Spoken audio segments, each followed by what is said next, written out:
नमस्कार। सभी जिंदा दिल साथियों को मेरा सादर प्रणाम। इस स्क्रीन पर लिखे चंद लाइनों को पढ़ने के बाद आपके मन में जिज्ञासा का भाव जरूर जग रहा होगा। मन में नए प्रश्न खड़े हो रहे होंगे जिस पर चर्चा और परिचर्चा होनी चाहिए। इसी को दृष्टिगत रखते हुए मैं आपसे एक सीधा सवाल पूछता हूँ, क्या हम सच में जागरूक हैं या सिर्फ तमाशाबीन बन चुके हैं? देश के उच्च शिक्षा के विकास पर, रोजगार के अवसर के बढ़ाने के नाम पर, शैक्षिक रूप से सशक्त करने के नाम पर केंद्र में बैठी सरकार द्वारा किए जा रहे प्रयासों को हम सच में तमाशाबीन बन चुके हैं। क्या यूजीसी 2026 का नया कानून हमें उचित लगता है? क्या हमारे शैक्षणिक ढांचे का वो मजबूत करता है या उसे भीतर से कमजोर कर देगा? क्या हमारे उच्च शिक्षा जगत को सकारात्मक प्रगति देगा या विखंडित कर देगा? मैं बिना किसी लाग लपेट के पूरी दृढ़ता से कहना चाहता हूं कि यूजीसी 2026 का ये अन्यायपूर्ण कानून केवल कागज का शब्द नहीं, वे हमारे भविष्य पर लिखा हुआ अन्याय है। और उससे भी बड़ा खतरा है इस अन्याय पर हमारी चुप्पी, जो धीरे धीरे विनाश का संकेत बनती जा रही। साथियों, यह समान समय नहीं है, यह जागने का या हमेशा के लिए दब जाने का समय है। यह कानून केवल नियम नहीं है, यह हमारे अधिकारों पर सीधा आक्रमण है। विडंबना देखिए, जब यह तब है जब केंद्र में बैठी सरकार, जिसने आपका पूरा समर्थन प्राप्त किया, आपके दम पर अपनी बादशाहत कायम की, उसके कारण इस परिस्थिति में भी है। आपने सोचा है यह सरकार व हुक्मरानों क्यों हमारी जन भावनाओं के साथ खिलवाड़ कर रही है? क्यों हमें नजरअंदाज कर रही है? क्योंकि सरकार दम में भर चुकी है, मद में चूर है, लोकतंत्र से राजतंत्र की तरफ बढ़ रही है। और ऐसे समय में सरकारें जनहित की नहीं होती, सरकारें स्वयं अपनी स्वयं हित की हो जाती हैं। सच में आप खुद देखिए, इस सरकार द्वारा जो निर्णय लिए जा रहे हैं उनमें पारदर्शिता की कमी, संवाद का अभाव साफ दिखाई दे रहा है। आम जन के हितों की अनदेखियां हो रही हैं, उनकी अवहेलनाएं हो रही हैं।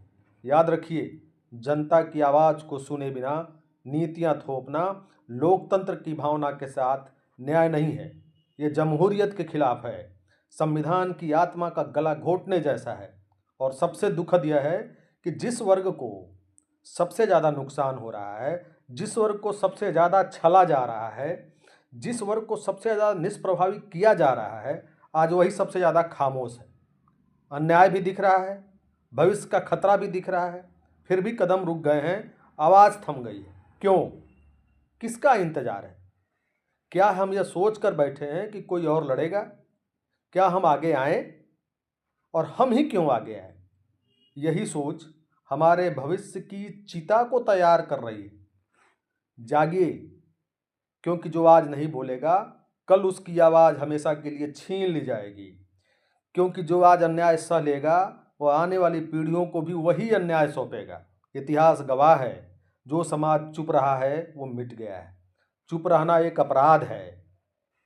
यह आंदोलन किसी एक व्यक्ति का नहीं, यह आपके अस्तित्व की लड़ाई है, आपकी शिक्षा और आपके अधिकार की लड़ाई है, आपके भविष्य की लड़ाई है। और स्पष्ट रूप से मैं कह दूं, यह किसी जाति और धर्म के खिलाफ नहीं, बल्कि न्याय और समान अधिकारों की लड़ाई। अब फैसला आपको करना है। क्या आप तमाशबीन बनकर सब कुछ खो देंगे या आवाज़ बनकर अपने हक के लिए खड़े होंगे? आज ज़रूरत है डर को तोड़ने की, भ्रम को तोड़ने की, एकजुट होकर खड़े होने की। अगर सरकार गलत फैसला ले रही है तो लोकतंत्र में जनता का कर्तव्य है शांतिपूर्ण और दृढ़ विरोध करना। यह विरोध किसी व्यक्ति का नहीं, यह विरोध अन्याय के खिलाफ है, गलत नीतियों के खिलाफ है। और जब अन्याय हद पार कर जाए तो विरोध ही सबसे बड़ा धर्म बन जाता है। अगर आज भी नहीं जागे तो आने वाला कल हमें कभी माफ नहीं करेगा। उठिए, संगठित होइए, अपनी आवाज बुलंद करिए। आपको स्मरण कराना चाहता हूं कि अन्याय ने हमेशा नुकसान किया है। महाभारत को याद करिए, अन्याय न भीष्म ने किया था, न द्रोण ने किया था, लेकिन उनकी चुप्पी, उनकी सहमति के कारण उन्हें भी दंड मिला। इसी परिस्थिति पर महान कवि रामधारी सिंह दिनकर ने कहा कि समर शेष है नहीं पाप का भागी केवल व्याध, जो तटस्थ है समय लिखेगा उसका भी अपराध। इसलिए जागिए, आगे आइए, सरकार से सवाल पूछिए, सरकार के नामुंदों से पूछिए, हुक्मरानों के कानों तक अपनी पहचान पहुंचाइए, उनकी आंखों में आंखें डालकर देश के युवाओं के भविष्य के लिए प्रश्न पूछिए।